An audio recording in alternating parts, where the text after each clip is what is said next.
Red Mountain Park is one of America's greatest sustainable recycling projects. We're not spending hundreds and hundreds of millions of dollars developing a park.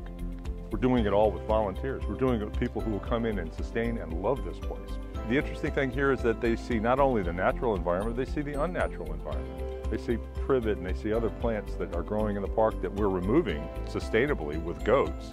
And they get to watch that operation and see that success and become part of that. They can actually weave this park right into their lives.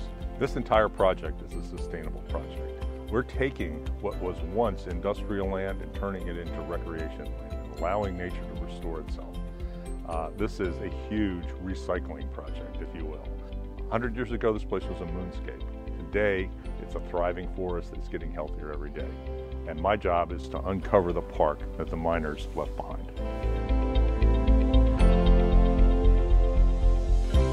Jones Valley Teaching Farm is an education nonprofit using food as a platform to educate students.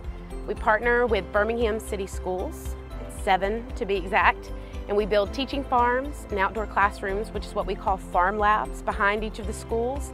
But we also offer after-school programming like student-run farmers markets and the farm lab clubs, where students actually have an opportunity to grow and harvest the food that they are growing. We're teaching students how to grow food sustainably, healthfully.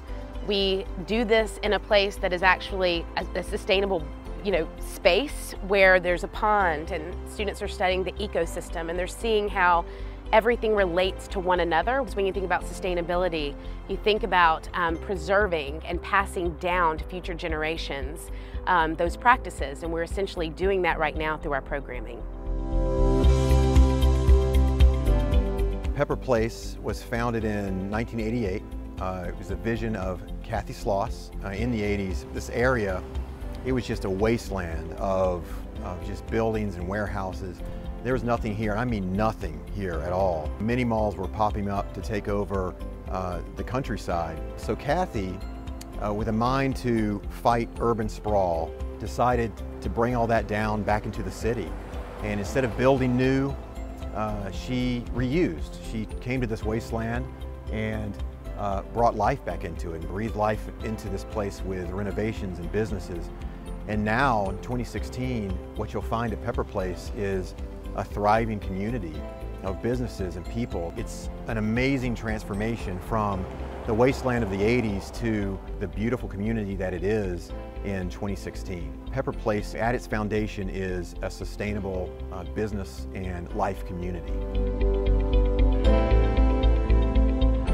The Village Creek Watershed is the largest urban watershed in the state of Alabama. The watershed is very, very important because we use it as a teaching mechanism about aquatic life to our young people who typically do not pay attention to the creek that run in their own neighborhoods. I enjoy the work I do with community leaders that have a hunger and a drive to want to make their life a lot better. Just simply picking up trash that we sometimes take for granted that's on the ground, or simply just planting a tree that we want to beautify our neighborhood. We started on the premise of protecting the communities that was flooded at one time, but now we're moving to the next era of education, restoration, advocacy, and economic development. We believe in the aspect of community service, and that's what we're proud to be doing as Village Creek Society. This is one of the most awesome, one of the most humble and great opportunities I've ever had, and we're going to continue to push this effort to the farthest we can, and most importantly, sustain our communities.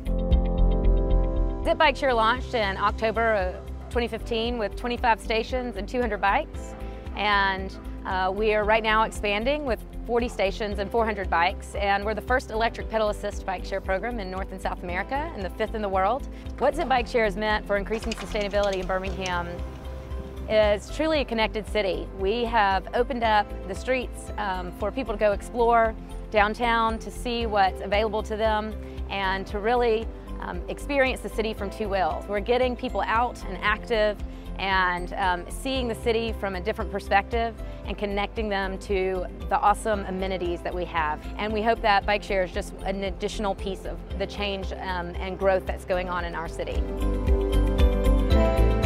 Well, Royal Cup was founded in 1896. It's been a Birmingham-based company for 120 years. In 1950, the Smith family purchased Royal Cup. We currently roast and manufacture coffee and tea products. The owners have always been very active in the community and supportive of the environment, and it was interesting that it was our customers that were inquiring, what are we doing for sustainability? And that led to the development of a committee and a triple bottom approach that focuses on social, environmental, and economic impact, and that's what the committee has been about for the last 3+ years.